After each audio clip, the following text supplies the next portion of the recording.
বাংলাদেশ ও যুক্তরাষ্ট্রের মধ্যকার বহুল আলোচিত বাণিজ্য চুক্তি অবশেষে স্বাক্ষরিত হয়েছে। এই চুক্তির মাধ্যমে যুক্তরাষ্ট্রের রপ্তানি করা বাংলাদেশি পণ্যের ওপর শুল্ক উল্লেখযোগ্যভাবে কমে 19% নেমে এসেছে। একই সঙ্গে যুক্তরাষ্ট্র থেকে আমদানিকৃত তুলা ও কৃত্রিম তন্তু দিয়ে তৈরি পোশাকে শুল্ক নির্ধারণ করা হয়েছে 0%, যা বাংলাদেশের তৈরি পোশাক খাতের জন্য বড় স্বস্তির খবর।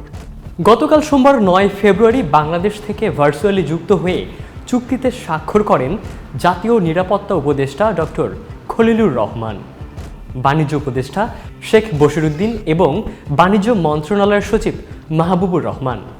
বাংলাদেশের পক্ষে বাণিজ্য উপদেষ্টা শেখ বশিরউদ্দিন এবং যুক্তরাষ্ট্রের পক্ষে জেমিসন গ্রিয়ার চুক্তিতে স্বাক্ষর করেন।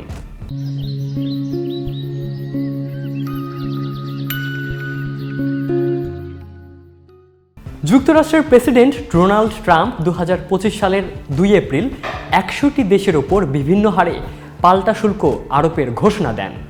শুরুতে বাংলাদেশের জন্য হারটি ছিল 37%, পরে শুল্ক আরোপ 3 মাসের জন্য পিছিয়ে দেয় যুক্তরাষ্ট্র।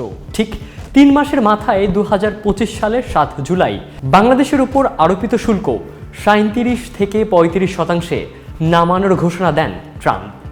দর কষাকষির পর গত বছরের 2 আগস্ট এ হার 20% নেমে আসে। এ হার কার্যকর হয় গত বছরের 7 আগস্ট। আগে থেকেই বাংলাদেশি পণ্যে ছিল 15% শুল্ক। সব মিলিয়ে বর্তমানে যুক্তরাষ্ট্রের পণ্য রপ্তানিতে শুল্ক দাঁড়ায় 35%।